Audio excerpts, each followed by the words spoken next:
Cha và ở cùng Cha. Tin mừng Chúa Giêsu Kitô theo Thánh Marco. Lạy Chúa, vinh danh Chúa. Khi ấy có những người Pha-ri-siêu và một số kinh sư tụ họp quanh Đức Giêsu. Họ là những người từ Jerusalem đến. Họ thấy vài môn đệ của người dùng bữa mà tay còn ô uế, nghĩa là chưa rửa. Thật vậy, người Pha-ri-siêu cũng như mọi người Do Thái đều nắm giữ truyền thống của tiền nhân. Họ không ăn gì khi chưa rửa tay cẩn thận.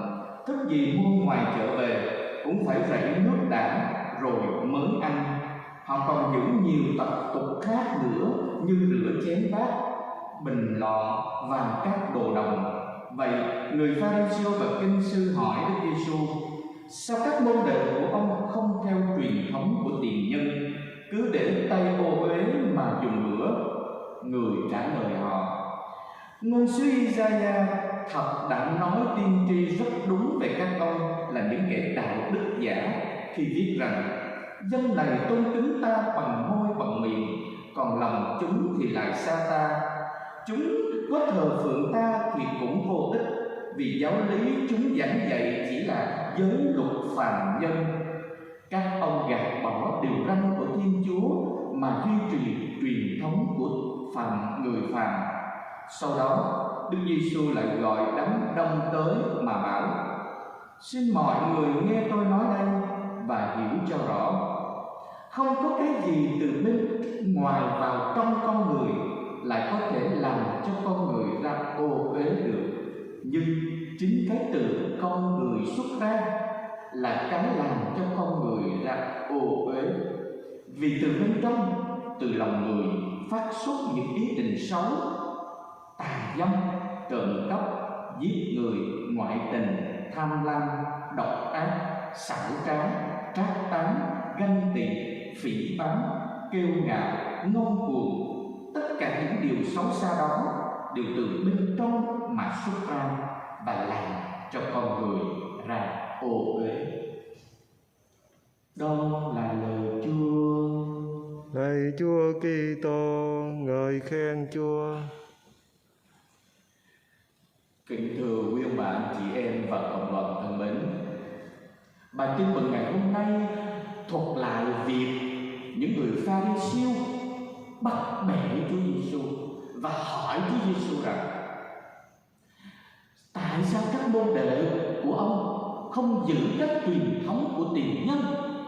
Đó là trước khi ăn thì phải rửa tay, không để tay ô uế và nhơ bẩn như thế để rồi ăn được.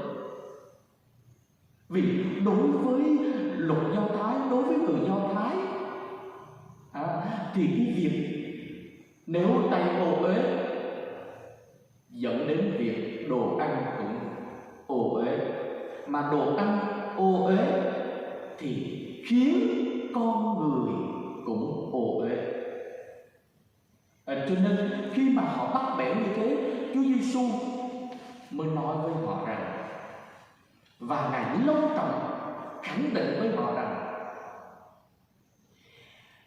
cái ô uế đó nó không phải đến từ bên ngoài vào, không làm cho người ta ra ô uế. Cái gì từ bên ngoài vào trong con người thì không làm cho người ta ra ô uế, nhưng cái từ bên trong nó xuất ra, nó làm cho con người nên ô uế. Từ bên trong mới có thể làm cho người ta ra ô uế mà thôi. Cái bên ngoài không đáng kể.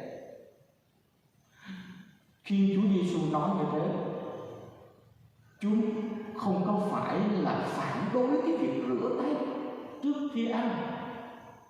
Điều mà Chúa muốn nhấn mạnh với những người Do Thái, những người Pha-ri-siêu trong ngày hôm đó, đó là cho họ thấy được cái giả hình, đời sống giả hình của những người Pha-ri-siêu trong ngày hôm đó.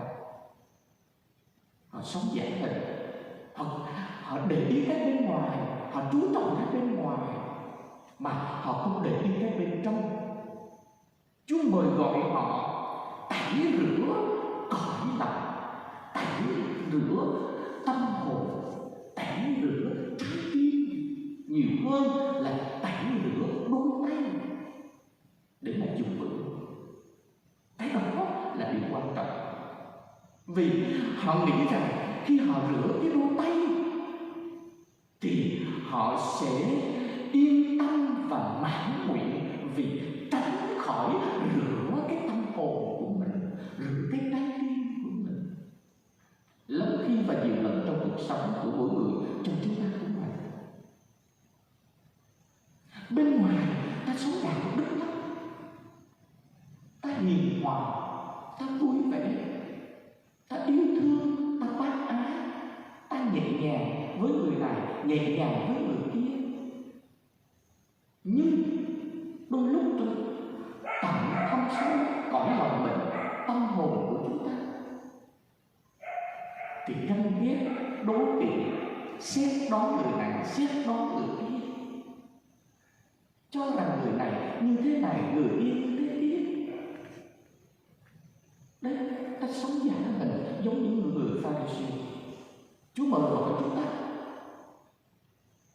đừng rửa đôi tay, đừng sống giả mình, mà hãy rửa sạch tâm của chúng ta, hãy rửa sạch trí của chúng ta, hãy rửa sạch tâm hồn của chúng ta.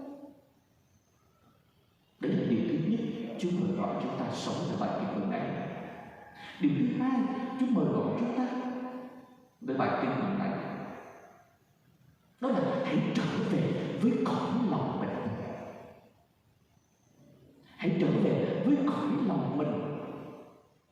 Và khi chúng ta trở về với cõi lòng mình, đó là một cái cõi lòng thanh sạch, một trái tim mới, một tâm hồn yêu thương. Đấy, hãy trở về với cõi lòng mình với một trái tim mới, một tâm hồn trong sạch, một cõi lòng yêu thương.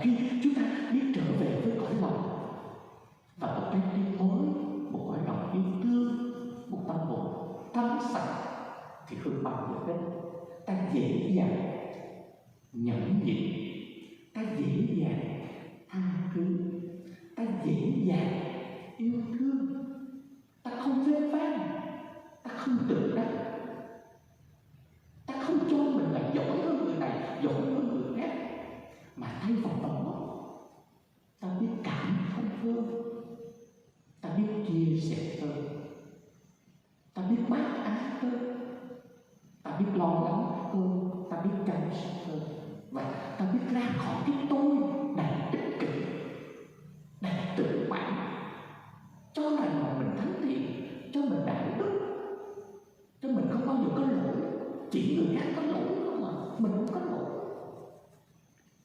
Ước gì xin Chúa đi với mọi người cho chúng ta hôm nay, để rồi ta có được một trái tim mới, một cõi lòng yêu thương, một tâm hồn thanh sạch, để nơi đó ta được đông đầy tình Chúa và tình người, để nơi đó ta cảm thông nhiều hơn, đừng xét đoán, đừng đố kỵ, đừng ganh ghét.